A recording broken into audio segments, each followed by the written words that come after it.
Shabbat Shuvah is the Shabbat that falls between Rosh Hashanah and Yom Kippur. This traditionally is one of the two times that rabbis are required or expected to give a sermon or drash. However, this clearly is not the case. Our rabbis speak much more often than twice a year, and I am speaking on the Shabbat Shuvah, and I am certainly not a rabbi or a rabbinical scholar. I am very much humbled, however, to share some reflections for Shabbat.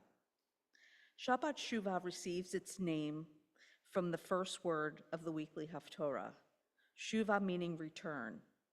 We can spend the entirety of the days of awe parsing out the many applications and symbols of the word return.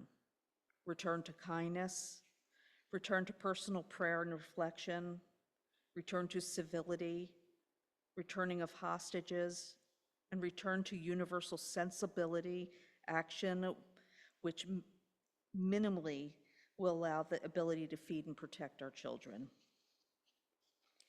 How do we achieve this returning? I don't have the capacity to find the solutions to problems that just keep growing and pressing so heavily on our collective souls. I wish I had a magic wand. I've tried to live my life by implementing small deeds that contribute. I vote in every election. I contribute time and money to causes that are important to me, my community, and my family. I hope it matters. But right now, my heart is crying out with outrage and pain. How did we get here? The chant, never again, is part of our vernacular, but here we are.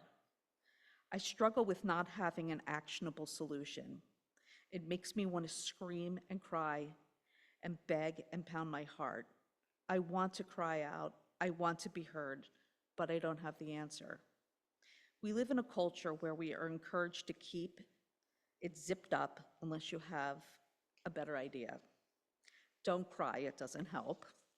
Unless you have a better way to do it, keep it to yourself, quit your belly aching. If you're not part of the solution, then you're part of the problem. We are even taught not to be too generous with our compliments, lest you be perceived as someone that is cozying up for favor. So much of that rhetoric has stifled the expression of genuine feelings. But this week's Haftorah also includes the following, Hosea 14:3. Instead of bulls, we will pay the offering with our lips. What does this mean? What doesn't it mean? How is this relevant to the tornado, the hurricane, and tsunami of feelings that I've stored up inside? Do I have to abide by the, if you can't say something nice, then don't say anything at all? I am by no means suggesting that I forget all of my manners and begin to insult and disrespect others. I am confident that crying out to the Lord does not mean hurting others. The kind of expression I speak of is giving voice to our outrage, pain, and love. We are often encouraged to go inside ourselves and find inner peace or the space to connect with the Shekhinah. But there is no more room. I need to cry out to the Lord, to the ether, to the heavens, to the earth, and to the air. Please hear my pain, even though I don't have the answers. Free up the space that could be used for ideas and compassion and love and answers. Always lead with kindness. Try to move beyond your frustrations. Maybe think of it as sort of a cleansing for your spiritual innards. Maybe the purpose of emotion is to give yourself a release, simply to release.